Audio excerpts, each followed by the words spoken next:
Good morning, everybody. My name is Reed Broughton. I'm the current chair of the Chamber of Commerce, and on behalf of the Chamber and the Board of Directors, I want to welcome you to our September Eggs and Issues. Today we have the opportunity to hear from our expert panel on mental health and wellness. And we ask that during the program, stand when providing a question if you're able, and we'll provide opportunities for questions toward the end of the program. We want to make a special thank you to Ed and Ethel's Fine Jewelry, who sponsored our program today. Please give them a round of applause. And now I'd like to welcome Brooke Brinson with Ed and Ethel's Fine Jewelry.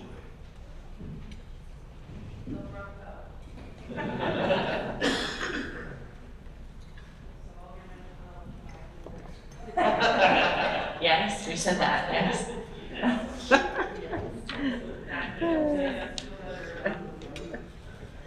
Good morning, everyone. I am Brooke Brinson, and along with my husband, Chase, we own Ed and Ethel's Fine Jewelry. Our flagship store is in Christiansburg, and we are so excited to be opening our second location on November 1st in Floyd. Thank you. This photo shows our amazing team who together bring over 40 years of jewelry experience to our community. We are a full-service jeweler, engagement rings, wedding bands, fashion jewelry, and all types of jewelry repair and restoration. But there are several things that really set us apart. First, we are the local leader in custom design, taking a vision from an idea and building from the ground up a piece you'll treasure forever. We are also proud to bring access to the diamond capital of the world, Antwerp, Belgium, direct to the New River Valley by traveling there to hand select diamonds for our clients. Anywhere, but especially in communities our size, accessing diamonds direct from Antwerp or having complete and true custom design services is rare, and we are so thankful to be able to offer both. Lastly, but most important, we strive to be the best community partners that we can.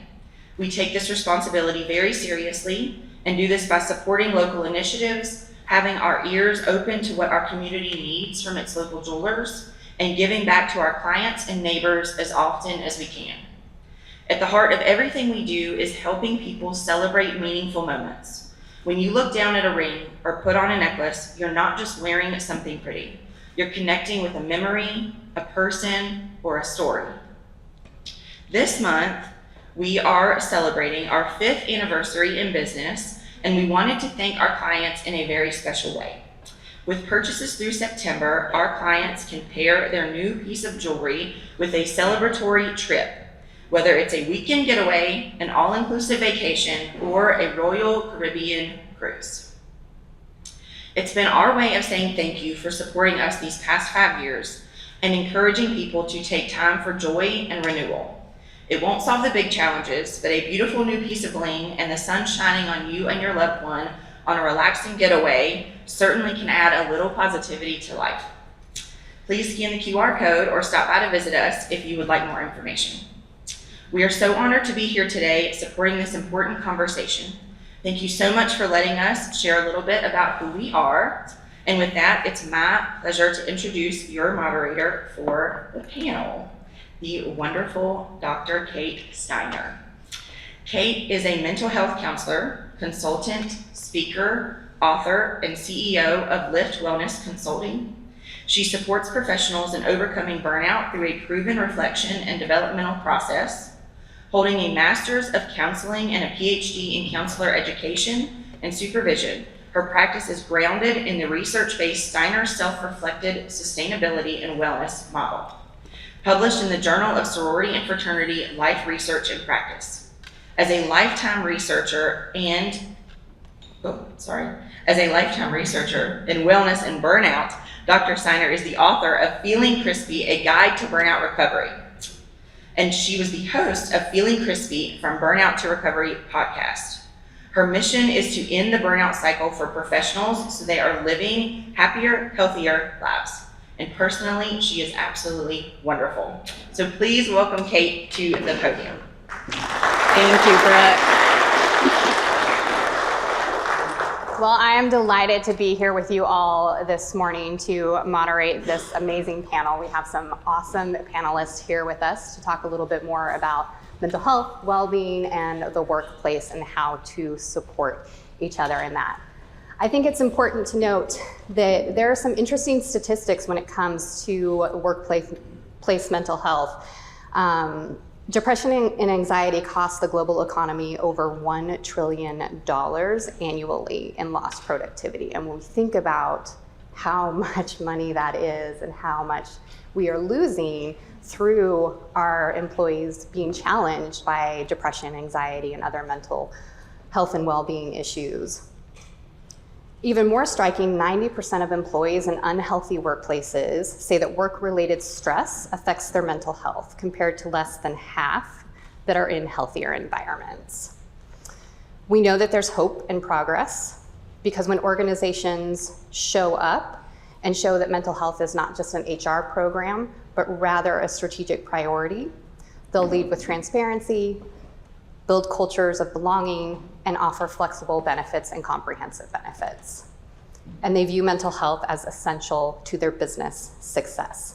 Today's conversation is going to help us ensure just that. So now I would love to have each of our panelists introduce themselves, and we'll start with you. Good morning. I am Katie Stafford. I am a board certified nurse coach and certified hypnotist in private practice with my business, Catherine Stafford Coaching. Good morning. I'm Neely Connor. I am the director of Brilliant EAP. I'm an LCSW PCC and recently was trained to provide AccuWellness, which is a 5-point acupuncture protocol in the ear. So we're really looking forward to bringing that as an additional way to support our employees. I am considering a job change because I think I'd really like to go to Belgium and shop for diamonds. Sounds like a lot of fun. Good morning. My name is Dave Andrews. I'm the Associate Director of Employee Wellness, Curriculum Wellness, and Human Resources at Virginia Tech. My background is in public health, and so most of our initiatives that we try to implement are based in that model. Awesome. Thank you all so much for joining us. So let's start with talking a little bit more about some of the practices that we can employ into workplaces that might support the prevention of burnout. So what practices can workplaces implement to prevent burnout before it occurs? I think it's really important that we first know the early signs of burnout because it's such an insidious process. It doesn't happen overnight. So being aware of that, making sure that employees are aware of what those signs are too. But then prevention really requires intention. So having intentional prevention means building practices into the rhythm of the workday so that people are not becoming overly stressed before they're getting any relief. So simple practices like starting morning briefs or huddles with like a breathing practice just really sets the tone for the day. It helps people to regulate before the stress of the day really sets in. Even like connecting to values, because when work is more meaningful and more fulfilling and people are connected to their values through their work, less burnout is going to be the natural outcome of that. So one of the things I noticed, and you all can probably, unfortunately go back to times during COVID when we were all meeting online, and so you would go online to get in that Teams meeting, and there were a couple of things that you could notice. Either everyone's camera was off, and they were muted before the meeting started. Or people had cameras on, mics on, and there was banter. So guess which one is the sign of a really healthy team? The bantering one. So it's just a very simple way to assess how your team members are connecting with one another. When team members connect with one another, it's a really good sign of psychological safety. So psychological safety is a level of trust that the employee will have that they can contribute, they can learn, they can make mistakes without retribution or punishment. It is the job of the leader also to facilitate ideological conflict, because that's where we generate ideas and solve problems. But what happens when we generate ideological conflict, because we're belief and value driven, our interpersonal conflict can also increase. So it's the job of the leader to facilitate that ideological conflict, but manage the interpersonal conflict. And that creates that psychologically safe workplace and helps the banter happen. Yeah, these are all great. I'll just add 2 other pieces to it. I think self-care is a very, very important piece. And that can look a lot of different ways to different people. I think we also have to look at the system that they're in. And so if the job itself has become unmanageable, or if it is now overly taxing, then we need to make some structural changes. And too often, I think sometimes we put that onus on the individual. And I think we need to step back and realize it's both. We need both self-care and we need a structure in place that actually is sustainable. And so I think we need to be looking at both of those. And then you touched on this as well with connection. Connection to others, as you mentioned, is such a key piece that even when we are in those difficult times, when we can rely on each other, we have that team effort, and we see that, I think that really help us get through, and not just a way to get the work done, but also a way that it creates that psychological safety that you mentioned. Thank you all so much. Such great insights. And I think it's so important when we're considering both what is the person as their self doing, what can they recognize, what can you recognize as a manager or supervisor to that person, and then the systems, like really kind of taking a look at, are the jobs too much, are they unmanageable, and what do we need to do, and how can we support someone who is feeling that way in a position and support them in those pieces. I love the idea of like team meetings and adding kind of like the breath work or grounding or those kinds of things. I also think it's incredibly important to add fun to those spaces, and to kind of help facilitate that banter and that enjoyment and that psychological safety. So maybe next time you get together with your organization and folks, bring some bubbles and just blow some bubbles, because you're not only getting breath work done, but you're having fun while you're doing it. It's my favorite break. I also love a dance party, but not everybody is comfortable with that. So bubbles tends to be a fun thing that everyone is pretty much willing to do. So that enjoyment.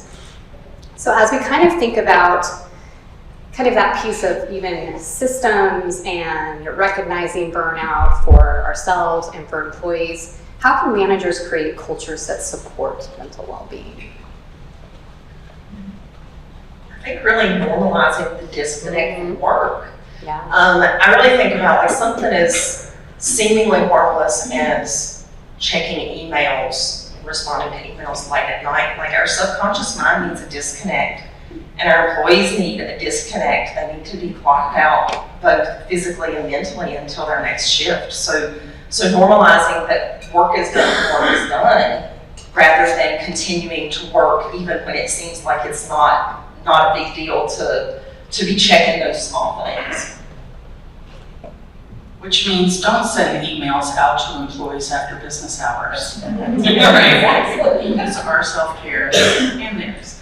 I would say too, for leaders to be really intentional about their boundaries.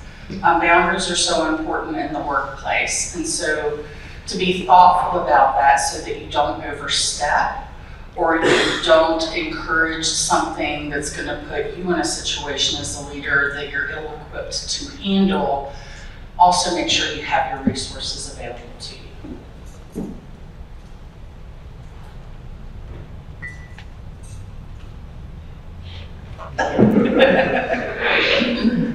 Okay. I mean, that is awesome. There's no force here. No, I think that that's incredibly important, and thank you, Neely, for sharing. I think that piece of boundaries, that's an important piece that we need to consider at all times. Katie, I think something that you were talking about is really kind of that finding ways to disconnect from work. I encourage folks to have opening and closing routines when it comes to the workspace. So having something, some kind of ritual, if you will, that kind of helps you open up your day so you're moving into your workspace, and then something that helps you kind of close out your day so you're leaving the workspace so you're able to kind of focus on the rest of your life and the things that you're doing. So I think probably one of my favorites is a client of mine who her closing routine was, she worked as a school nurse, and so she'd drive home, she'd put the car in park, turn the car off, and you both hands for this, and then she would sit there and she would just do this.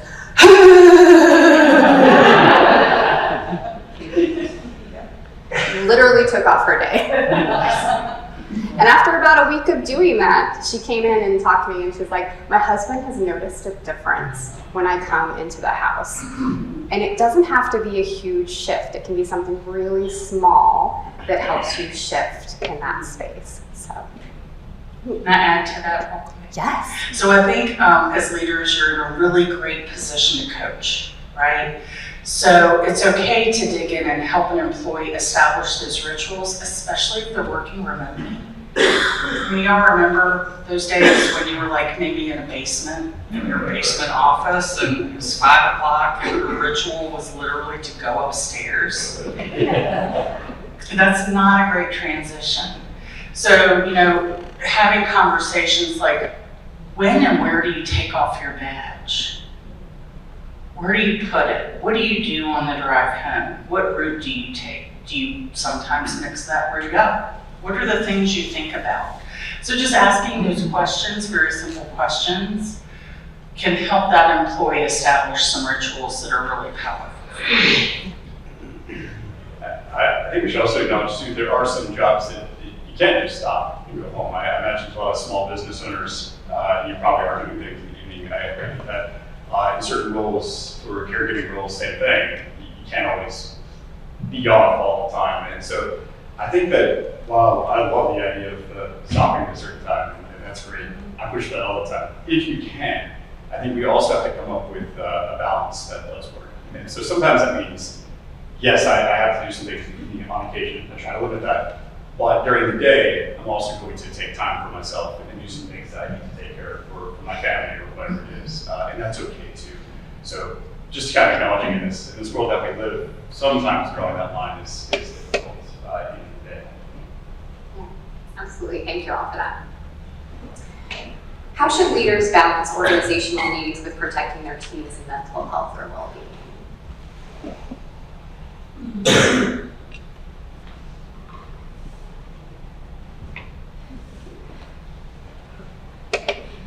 Okay, let me take a stab at this. This is just going to be me talking out loud.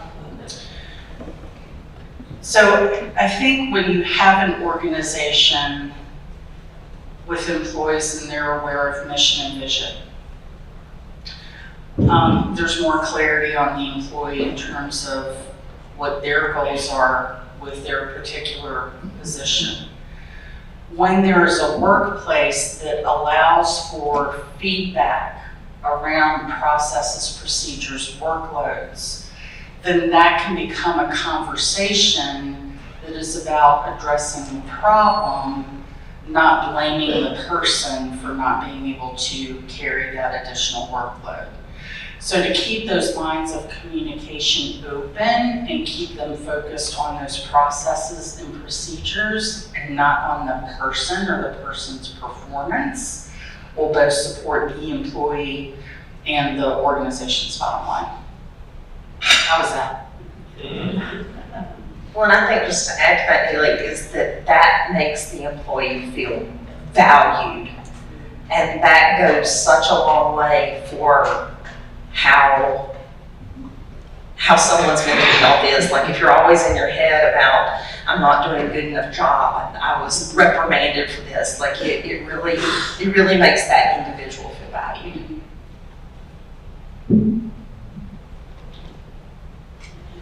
We had an interesting discussion when we were talking about this as a panel of thinking about things like physical health and mental health and our conversations in the workplace. And it got me thinking a little bit of how it is normal to talk about not always, but if people feel comfortable sharing what physical problems they might be dealing with, going to the doctor for this or that, you're seeking treatment for this or that. We have those conversations. We're not trying to fix it. I'm not trying to give someone a regimen as a doctor of what they should do. Sometimes when it comes to mental health, either we say, "Whew, I'm not going to talk about this. This is on you. This is uncomfortable. I don't want to be there." We're afraid it's going to evolve into a counseling session. Sometimes it can, if we're not careful. But we also try to then jump in and give our advice of how to get past this and what to do. And I think we need to take a lesson from some of the physical health stuff. We listen, we support, we make sure people are connected with the appropriate resources. And I think we need to become more comfortable doing that around mental health, which can be a challenge. There are programs out there, I think, that really help people do that in an appropriate way.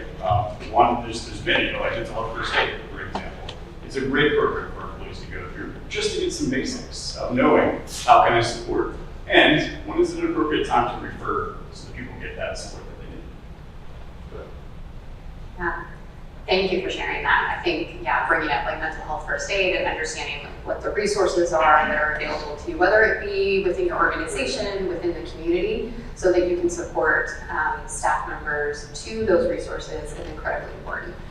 With that, what kinds of support structures, could be coaching, EAPs, peer groups, are most effective in helping employees bounce back?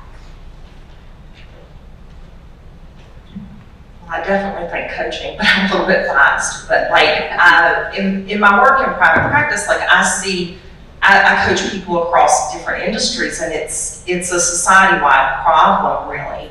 And what it does to help them bounce back is it helps, for my clients anyways, it helps them to see themselves as individuals and to learn to prioritize taking care of themselves so that they can be better in their job roles, so that they're more centered, they're more grounded, more regulated. Yeah, I think there are lots of great resources out there. I think the important part of having resources is to figure out how to enculturate them, so that it's an automatic go-to for an employee who has a need that they need that resource for. So if you have an EAP, what is your relationship with that EAP? Are they just a provider or a vendor, or do you see them as a business partner? The more you see that EAP as a business partner, the more value you're going to get out of that program. Other things like financial well-being. What are the resources that are available to employees who are having financial support? Employee emergency funds, financial counseling and coaching, retirement planning. So it really needs to be very holistic, and again, put together in a way that is accessible and known to the employee. There's a lot of great resources. At Virginia Tech, we're fortunate. We have a lot of resources, and yet people still don't access the resources. I think that we try to put just as much effort into helping people navigate the many resources available and connect and actually maintaining those resources, because people just don't feel comfortable. They don't see that as a resource for them. And we have to make sure they understand the resource, they know how to access it, and that we decrease the barriers as much as possible. I'll add as well with services like EAP, especially for this area, which is rural, they may not know our resources very well. And I agree 100%, you have to have that relationship. Are there counselor lists that they're giving, are they accurate? You might do a check from time to time to see if the resources that they're giving actually are. Fun fact I learned. Thank you. I think it's interesting to think about in culture, having that culture of utilizing those resources and knowing and understanding what those resources are. And it makes me wonder a little bit, and this is not on our list, so I'm throwing this at you, but it does make me wonder a little bit, what might be a good starting point?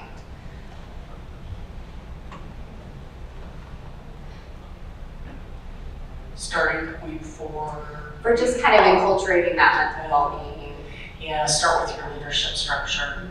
Because once it becomes enculturated, it's your leadership structure, then it'll become enculturated with your employees.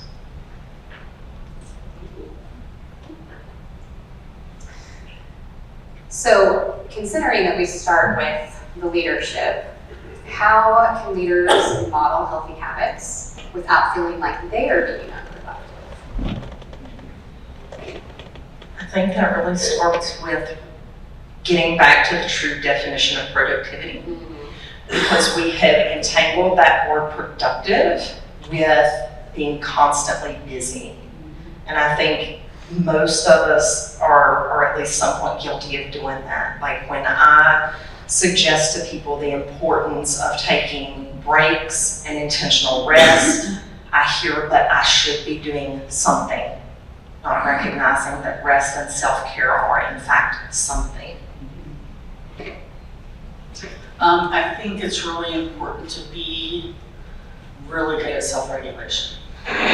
So when you have an employee in front of you who's unwinding, crying, for you to be able to stay calm in that situation, be supportive, empathic, and compassionate is really, really helpful.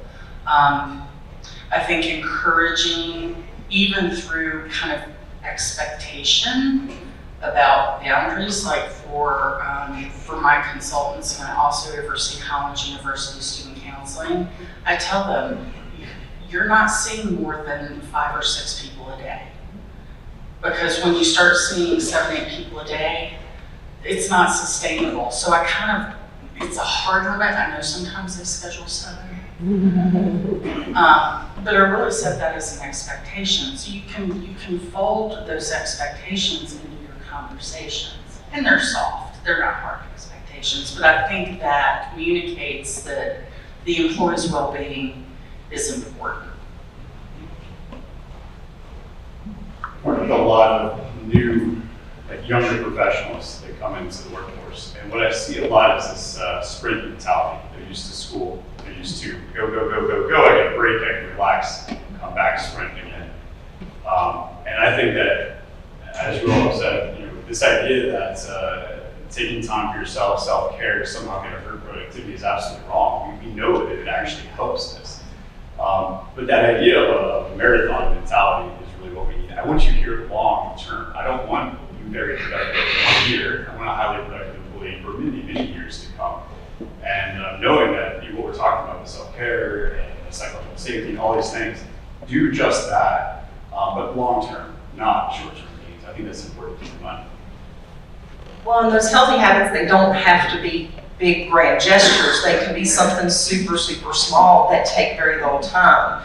Like in August of 21, when COVID really hit our area and monoclonal antibodies were first line treatment, I worked in outpatient surgery and I had done that job nearly my entire bedside career. And I started having all this anxiety about going into work and doing a job I had always done. And I didn't really recognize that as burnout or early signs of it, but I knew I needed to get a handle on it. Made myself sit in the car for 5 minutes before every shift, listen to some soft meditation music, and just breathe. And it took 5 minutes, and it completely shifted everything about walking through the door. I think where we're at with this conversation is so interesting and kind of like modeling the leader, and I like the piece of like knowing and understanding how to self-regulate yourself.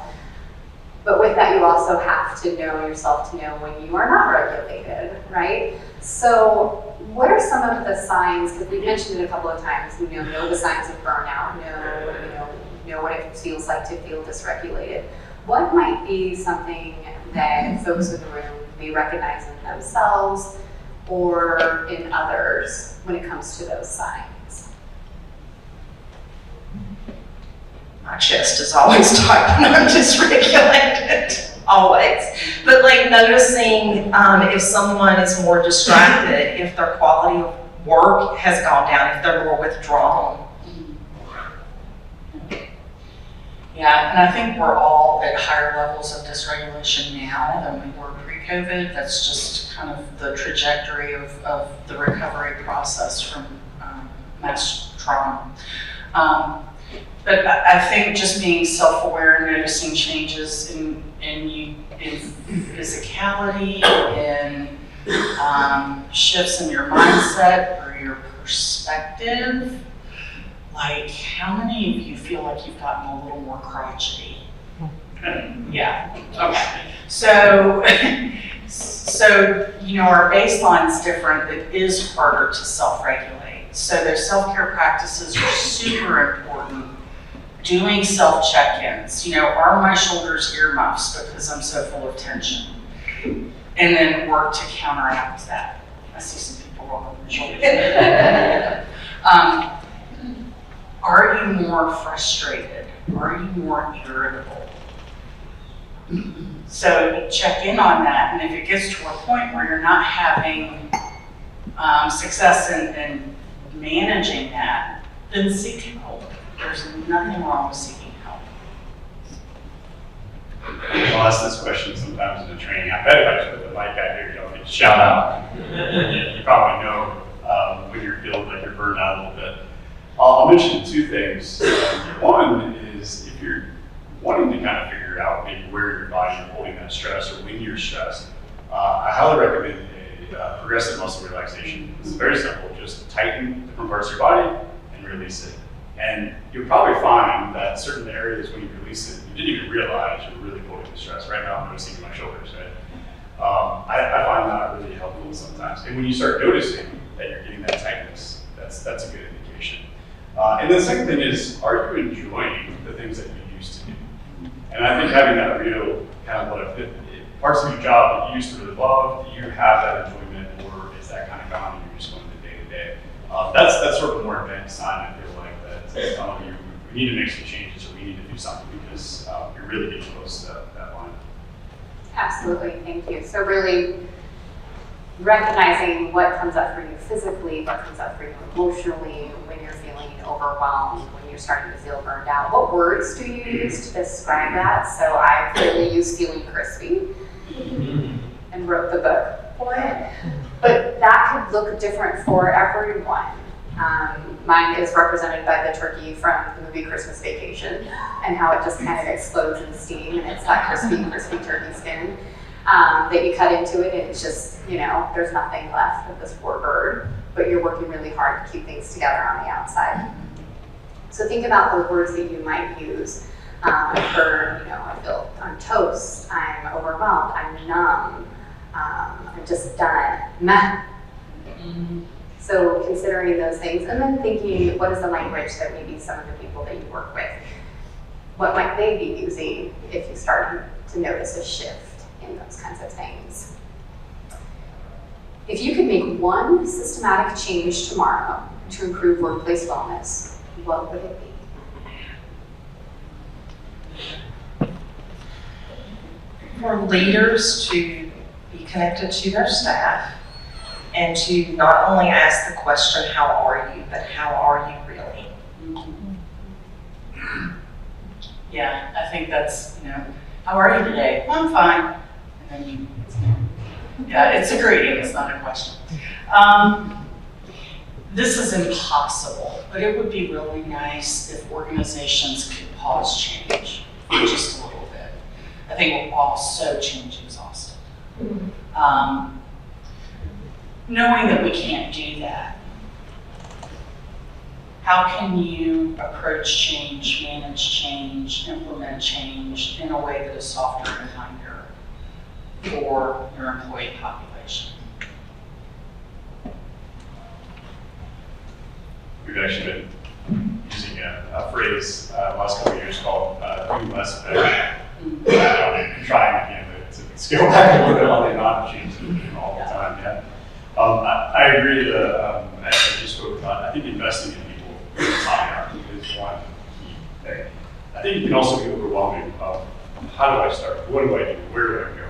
So I will mention one tool that is helpful for us, which is the Surgeon General's framework on mental health, well-being, mental health, workplace well-being. It's called it, not 22.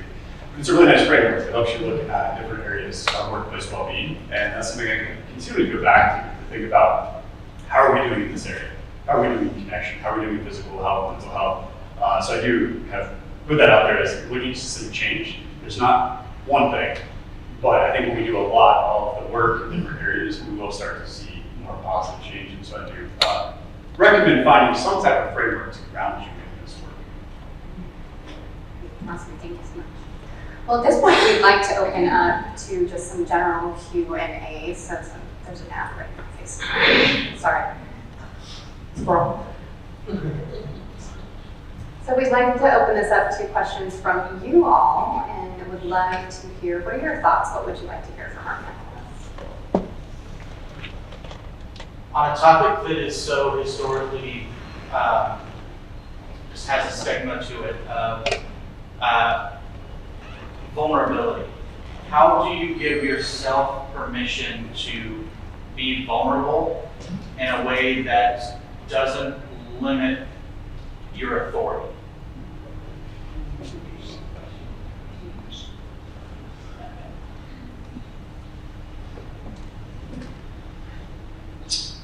So, we've got to recognize that vulnerability has a continuum, right? And so, how we're vulnerable with our family is different than how we're vulnerable with our friends, which is different than how we're vulnerable in the workplace. So, as a leader, the vulnerability for me comes with intermittent bites of self-deprecating humor, the ability to say, I'm sorry, the ability to ask for and receive genuine feedback and then pivot as I need to based on that. I think just showing humanity, I mean, kind of, this is what I am at work. So there are no secrets, there's nothing hidden. People know what to expect when we meet, when they come to me with a problem. They're very clear about what to expect because, and I know that because they come to me, right? If they didn't know what to expect or if they were afraid, they wouldn't be coming to me. So those are some of the things that I do, but I think each leader has to find their own way. And some of that's based on your personal, professional boundaries and also what the culture will support. Workplace culture and relationships are not built like personal relationships. So just having that awareness and then being able to function within that space is really important. What you were saying there brought to me the word authenticity. And there are certainly ways to be authentically you without compromising leadership authority. I think it's really important to be careful of staying in that leadership role, but to also let people know that they're not alone. Like, anxiety and depression are incredibly isolating. When you're experiencing it, you feel like you are the only one and that no one understands. So just determining ways to let people know that they're not alone in that is just so valuable. That's a really good question. You're really pondering on this. And it's definitely something I've thought about before. I think at its core, trust is really key. And if you don't have that, then there's really not much level of vulnerability that you can have. That being said, I agree 100%. We always have to be very careful with what we are sharing.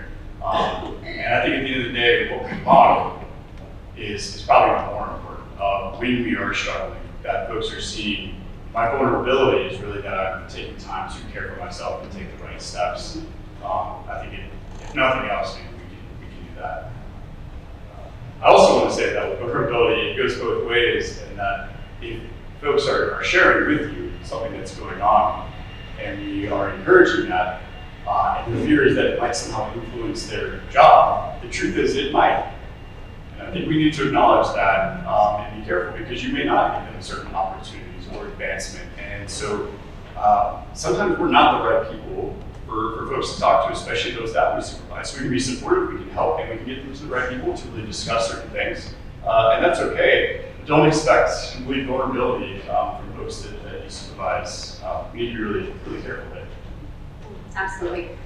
I know vulnerability is a practice, right? It's a skill that we can learn, that we can lean lean into, and it's not something that comes naturally really to anyone. So we all have a little bit more practice to that. But I think as our panelists have talked about, that authenticity, I think having clear expectations, clear boundaries with folks is important. And then I think recognizing where your limits are and well understanding what the resources are can help foster that vulnerability in the workplace. Yes. So can you talk a little bit more, take that idea a little further, right? Because like we were talking earlier about, right, like we're in Southwest Virginia. We have no problems. We have no mental health issues, right? Like our culture, we just don't do that, right? So we've got that, we're starting to talk about this thing that we used to never talk about, okay? But also you're talking about having leaders, right? Like we're in that continuum, like, as a leader in Southwest Virginia, you certainly don't, probably most everybody in this room does not want somebody crying in their office, like, oh my gosh, that is no fun. So, right, like, talk more about how to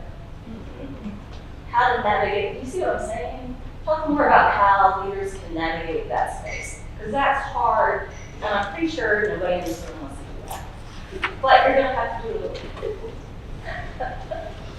Thoughts on navigating that space as a leader?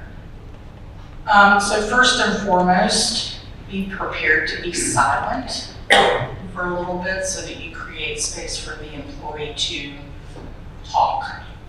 Part of active listening is just being quiet. Being compassionate and empathic, understanding. You don't have to understand what the problem is, but understanding the experience of what it's like to be in a terrible situation where you feel trapped and have nowhere to go. Be prepared with resources. I always encourage leaders, please stay away from giving advice.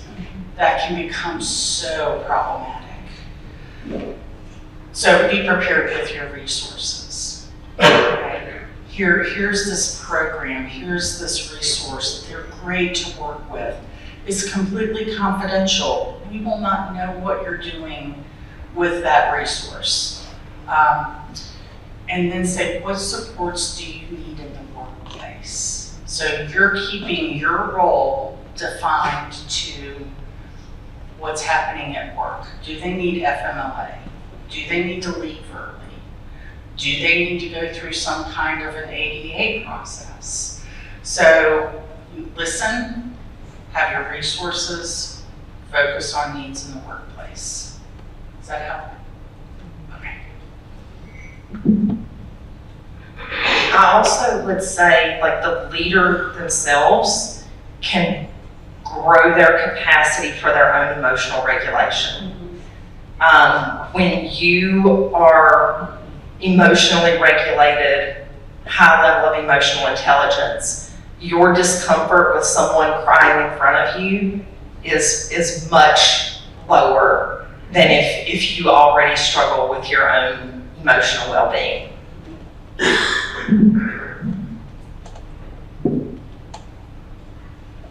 On the opposite side of this conversation, when many in the room are small business owners and know that small business can be very unforgiving, where do you have to draw the line that you cannot take this any farther? You cannot be any more amenable than you already are. How do you start to set those boundaries that it is no longer something you as a leader or you as an employer can manage? It has to be done separate, and it might be time to part ways.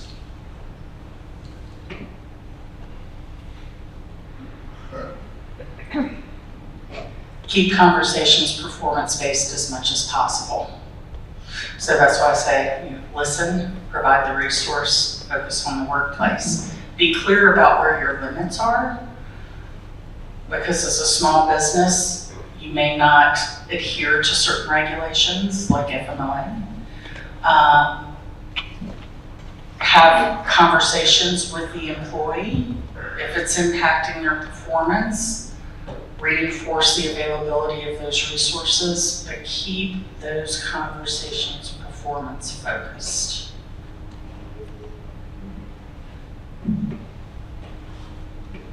I hesitate to even answer because I'm not a small business owner. I have worked in different fields though, and I will say, there's always that point. I think that you always have to keep in mind that this is a person sitting across and really keep that humanity, even when you're having these tough conversations and tough decisions, and try to empathize. At least, you don't have to agree with everything, but try to at least empathize with what they're going through and what's happening, and keep that in mind as you're having these conversations, and difficult things are happening. I think that's an interesting question. It has me thinking, again, like what's the starting point for someone who's maybe running a small business and those kind of things. So what might be some thoughts or resources that would support them in like starting an initiative or developing a strategic plan when it comes to their workplace and well-being?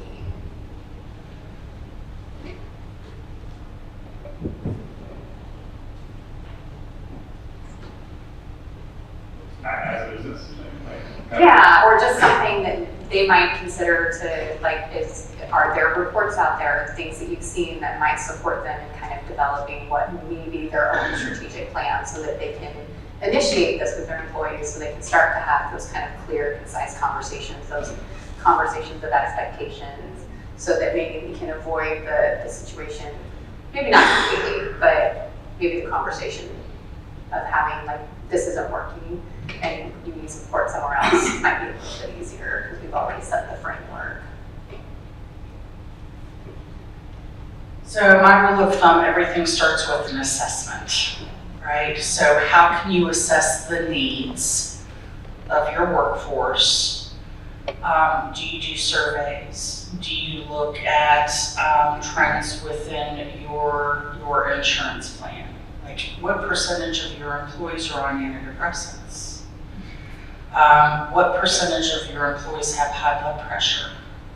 So really beginning with that assessment will drive that strategic plan, because from there you can begin pulling in resources, developing ways to have conversations with your leaders, with your employees, looking at processes within the workplace that may be contributing to negative health, mental health, physical health, or contributing to a healthy workplace. So how do you change the unhealthy stuff, and how do you elevate the healthy stuff? I think that assessment piece is key. And even if you're not comfortable in like a survey or those kind of things, simply asking the question, what might be your needs here mentally, physically, as far as general well-being, can start that conversation. Any other questions?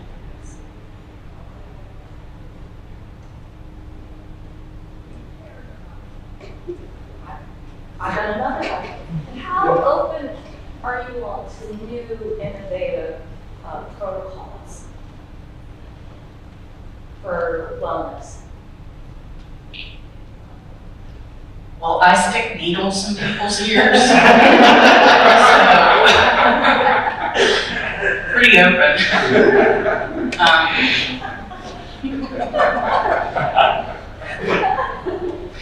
Did 15 on Monday, it was fabulous. Yeah, I think looking at innovations, we can look beyond like Western practices, mindfulness practices, things like that can be really, really helpful. And it's not like you have to bring in a yoga instructor with a team of goats. What you can do is learn square breathing. Learn square breathing. And then start off a meeting with a square breathing exercise and make it a habit. Because when your employee starts to experience distress at work or in their personal life, they're going to have a tool, right? Because you've taught them that. And it's something that takes, what, a minute? Literally. Yeah.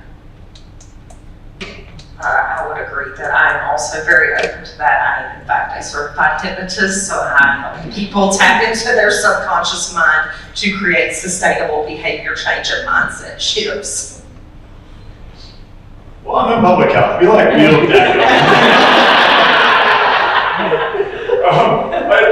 we use a lot of different strategies and techniques, but joking aside, that is really important to us. So I like to find evidence-based strategies, and not discounting anything. It's just there is evidence. I just need to make sure that there's something that shows this is likely to lead to certain outcomes. That's what I'm looking at.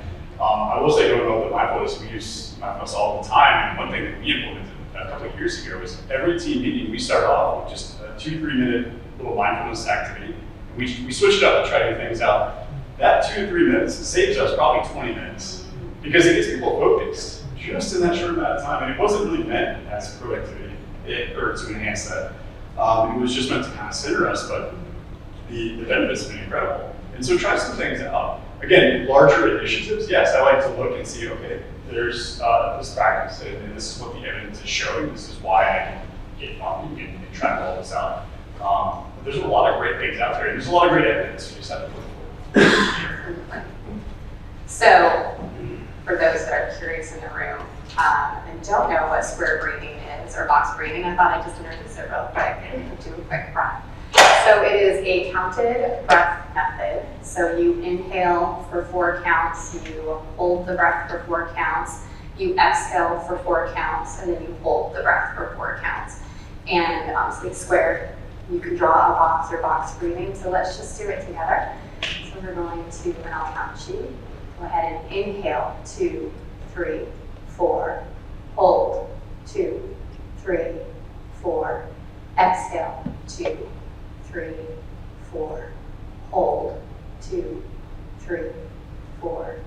Inhale, 1, 2, 3, 4.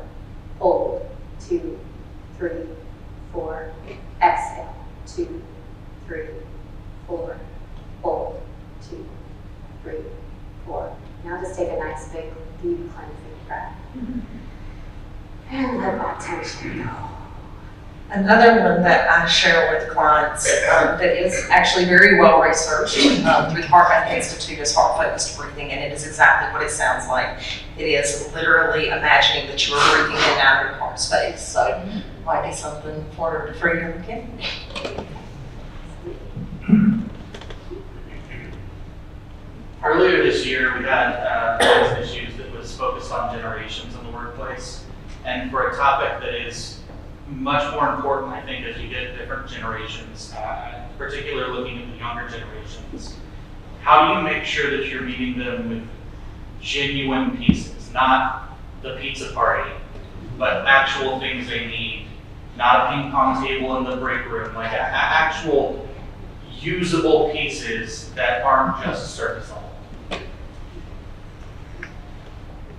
I'm down with a pizza party, but like also would be better.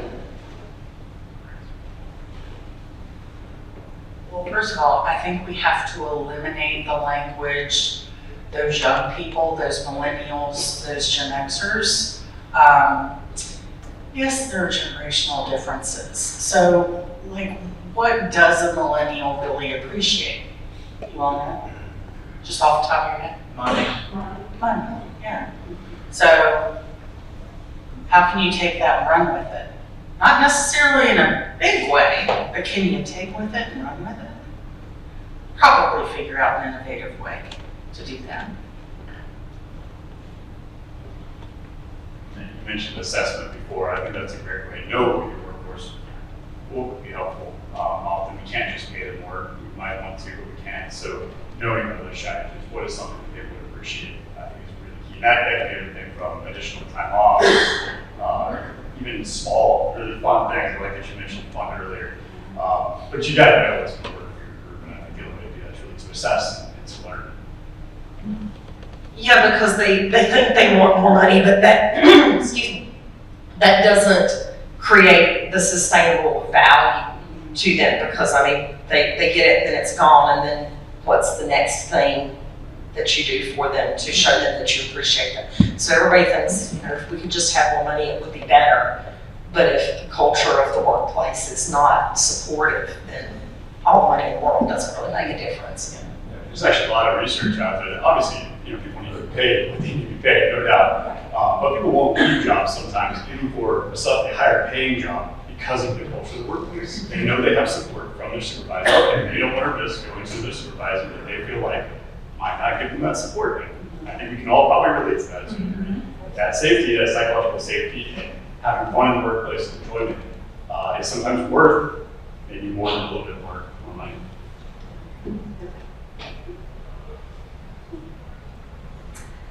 At this point, I would love to just ask each of our panelists to share any final thoughts out of the conversation.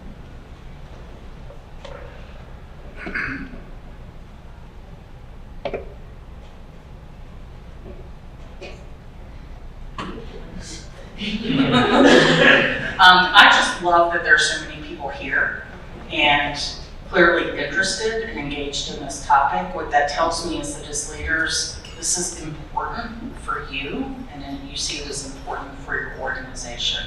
So I appreciate you all. And lead by example. Notice when you're not taking good care of yourself. When you take better care of yourself, you're a better leader. You can better identify with your employees. Be the example. All that, and I will say, I think having a plan and being consistent is really key as well. So why are you doing what you're doing? What are you expecting to see out of that? And how will you continue to do this on a regular basis? Because if we just throw one thing at it, and then that fails, and we're trying something else, and it just feels like good hearts, I think that can feel disingenuous sometimes. And so really having a plan and sticking with that for a while. We have to make changes, obviously, but know where you're trying to get to. So I've seen this conversation really reinforces the importance of having mental well-being, considering mental health within your workspaces and how we can support those that we work with, how we can support ourselves within that workspace. I would encourage you all to continue the conversation, take this conversation to the people that you work with, start having the conversation with them about what they need, what they believe the culture is of the workplace, of well-being in the workplace. And start small. Start with a micro step. Start in a space that you control completely, which is yourself, and considering what might you do differently today for your own health and well-being that could help you model the way, but also support yourself as you're continuing in this journey.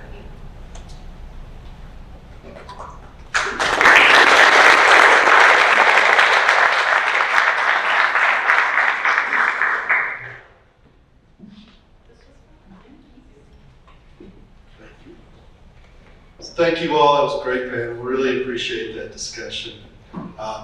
We do have some beautiful chamber gifts to you to show our appreciation. We have a business after hours on September 30th at Sinkland Farm starting at 5 p.m. Our next Exit Issues program is October 2nd at 8 a.m. The topic there will be talent, attraction, and retention. Hope to see you all there. I want to thank Ed Nethels again for being our sponsor today. We really appreciate that. And thanks to all of you for coming today. Hope to see you again soon.